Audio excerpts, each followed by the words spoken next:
Hey and welcome. This is video 2 of our DM series. Yes. I'm Cory, this is Liam. First video we kind of talked about starting off as a DM, doing a little bit of the prep work. Today we're going to be talking about over-prepping. When is it too much? Can you give us an example of a time you've kind of over-prepped for a campaign?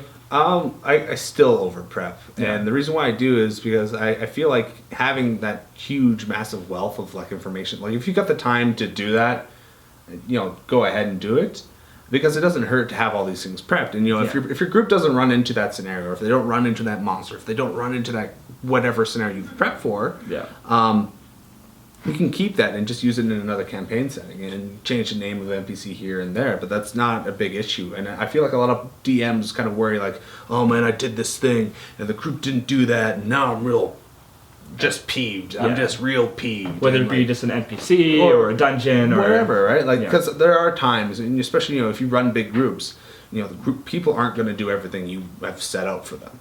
And that's just kind of how it is. So if they don't run into the thing, or if they just take off, run away from it, it's not like you can't use that creature. That's already written down. You wrote it down for a reason. So you just change the location or change the environment or whatever. Exactly. So it doesn't hurt that. And if it is a good setting, or if it's a good moment, you can use it again, right?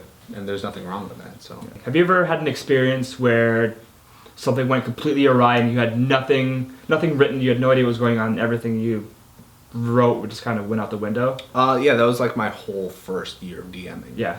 So I'd be like, okay, there's a castle, and they have to go talk to the steward of the king. And they would go to the castle, and they would insult the king, and the king would just tell them to get out of the court. Yeah. I mean, there has to be things done within reason. The steward didn't even get to see them.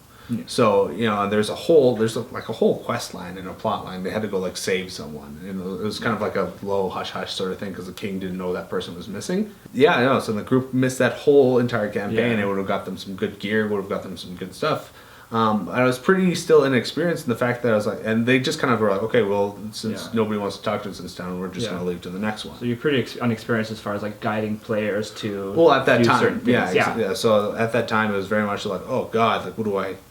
And essentially, I just had to make a bunch of random counters on the spot just to kind of fill out that session, because I had put a lot of thought into this one thing. I was like, they're for sure gonna do it. There's no way they're gonna walk in there. It's too interesting, or it's So I put a lot of time into that, and it didn't even get touched upon. Like nobody was even like, yeah, that's a good idea.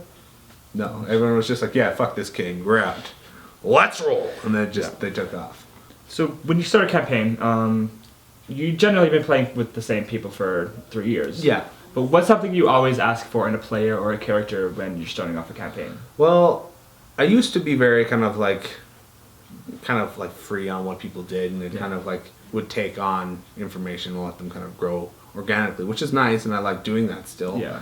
But things that I'm starting to ask my players now, and I feel like it's kind of working from the campaigns that I'm running, is I'm asking for kind of more in-depth backstory. I've got a set of 9 questions that I kind of ask them to ask themselves and have answers for, and then give me those answers, and then I'll kind of look at them and I'll go, okay, this is good. And it's essentially my way of getting that player to be more in depth with their character, and just kind of know things that you would expect a player to know, right? So where do you want to come from and stuff like that. And the thing is, I gave them full control of what's your town's name, what it's like there. If you don't want to go too in depth in it, that's not really important, but it gives me more stuff to give the players in the long time. So I make them make NPCs for me. I make them do a few things here and there, but I'm really just looking for something to play off of. Yeah, like an anchor for the character. Exactly. So, and for them to get involved in the campaign. Perhaps at one point one of the bad guys did something to an NPC friend, and it was just kind of the off chance, but it gives that character a reason to get involved. Yeah.